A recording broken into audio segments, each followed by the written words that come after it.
sisters and brothers. Welcome back to the live program discussing Islam from Safir TV. And tonight, really, we are very delighted as we have our great Ustad, Allama Sayyid Fadil Bahr al-Ulum. Of course, he is Bahr al-Ulum. As we translate this in English, that is the ocean of knowledge and science. And also, I take this opportunity to congratulate the arrival of the Eid al-Adha to all our dear viewers. Of course, for many of our viewers, tomorrow is the Eid al-Adha. And for some viewers, Mukhalladin of Sayyid Sistani, tomorrow is the day of Arafah. So the program is live. If you have any question, Sayyid Bahr al-Ulum is at your service. Inshallah, just question about the Amal of Arafah and also the day of Eid, inshallah, he will be at your service. Sayyidina al-Aziz, you were discussing something about the importance of the day of Arafah.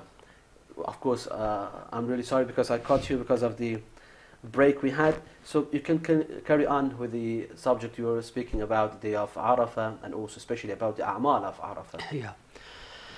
Bismillah ar-Rahman ar-Rahim. Talking about the day of Arafah and the A'mal of day of Arafah, there are so many things people can do during Arafah, but I would like to link this also to other important days of the year and other A'mal. So for some people, but let's have the example of Arafah. They say, we are not in Hajj, so they don't, let's say, bother. Because they feel that there isn't anything for them to do. No, it's wrong. Or for those who are even not going to Karbala, or we haven't got the tawfiq to be in Hajj, or Karbala, they go to where? No, we always should link ourselves to there. We can, even if we cannot be in, or if we don't have the opportunity to be in Mecca or Karbala, but we can recite ziyarah from far away distance, and we can pay sadaqah, we can recite ad'iyah, we can do this, we can do that. So many things, and we get the thawab of that day or of the a'mal. Not only in Arafah, first day of Rajab, middle of Rajab, 27th of Rajab, in the middle of Sha'ban, day of Eid, Layali al-Qadr, Ashura, Arba'in, all of that. I learned from our old parents, our late parents, and our late teachers, and deceased blessed people who passed away. Yes. They gave us nice lessons. During those occasions, they perform wudu, ghusl if they can, wudu, and they start recitation of ziyarah. And these things all counted. And when we talk about mustahabbat, this is something I want to mention to the audience, that it's like a bank account. You add, and everything is added up. Forget about the thawab or reward or Jannah and Nar. It brings your heart closer to Imam Hussein, to the holy places, to Medina, to this, to that. Make you always directly linked to the holy places and to the unseen world, which is very important, specifically for people who live in the West or in any part of the world which is not a holy place. Yes. Because due to us, the fact of us being far away, we are so busy with the substantial world, earning, taxation, yes. holiday, all leave, the these are things, stress, yes. competition, pay rise, doing the recruitment, marketing, so many things. Yes. Away from spirituality. We, followers of Ahlul Bayt, has got a golden opportunity by having dua, books of dua. For example, this is Mafatih al-Jinan. It's Mafatih not only for heaven, but for our world, for here.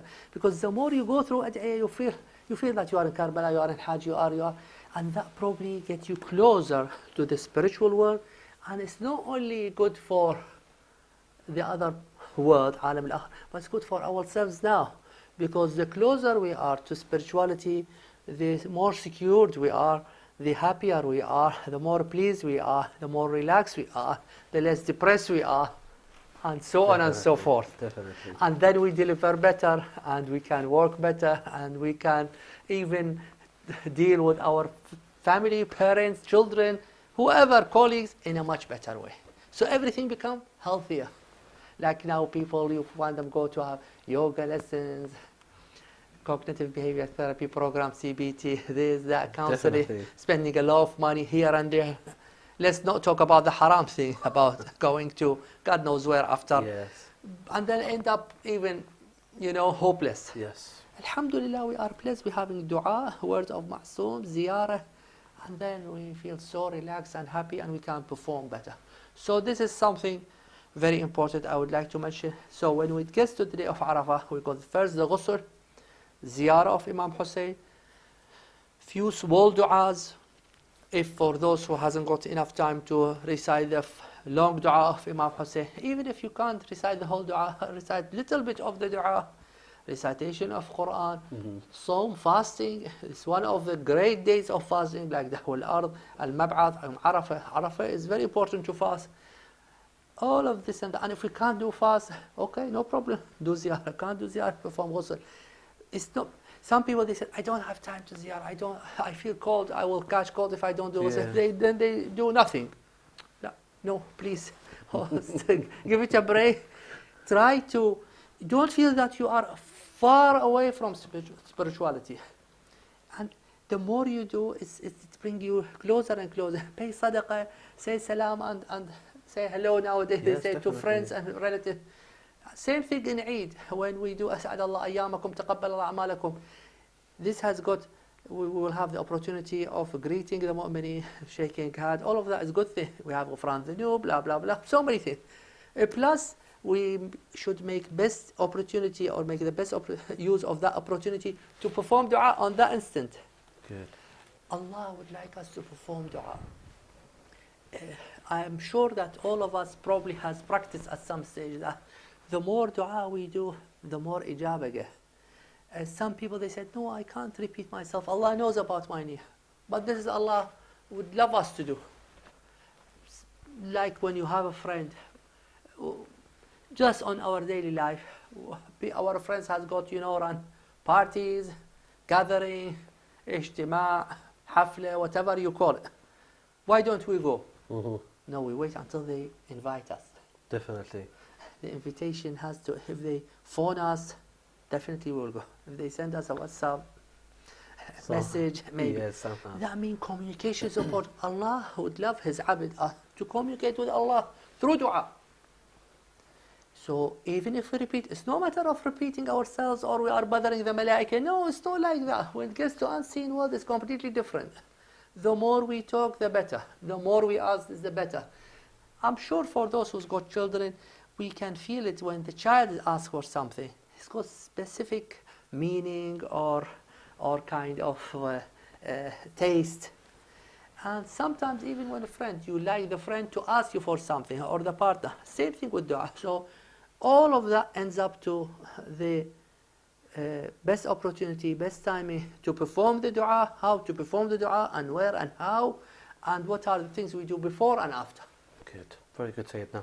Sayyidina, maybe for many of our viewers, because they haven't got to this holy ziyarah, what is the last day for a person to join the group of Hujjaj? And if it's possible for you to a little bit explain about this journey, which day is the starting point, and what is Medina Awwal and what is Medina Thani? What is the differences for some of our dear viewers, please? Medina, there isn't that much difference if they perform ziyarah of Medina before Hajj or after Hajj. Good. But it is very important to do the ziyarah of Medina, because some group of Muslims now, they say, no, this is bid'ah, this is the... One day I went to Masjid al-Rasul, and I've heard someone there saying it's a bid'ah. Okay, if you want to visit the mosque, make the niyyah for the visiting of the mosque, not to the grave of the Prophet. Allahu Akbar. So we're having this kind of nonsense issue. It's very important to perform the ziyarah of Masjid al-Rasul, the grave of the Holy Prophet, the grave of the Ma'sumin who are buried there, the holy places there.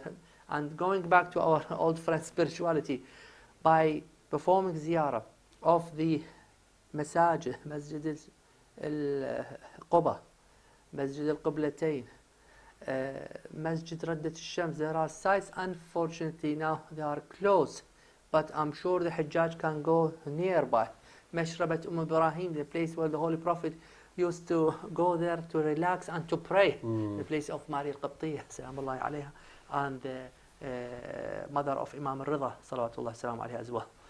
So, and the spirituality there is so high.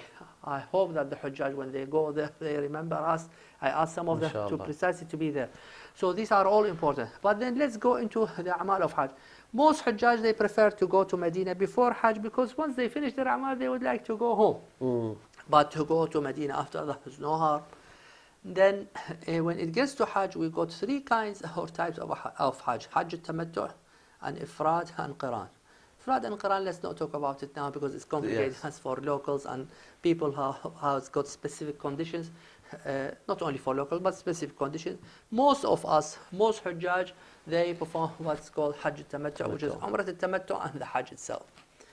For those who hasn't performed Hajj, it's called Hajjat al-Islam, Hajj al-Sarura, the Wajib Hajj, the compulsory Hajj. And this has got special taste, inshallah. Those who hasn't been in Hajj, they remember us.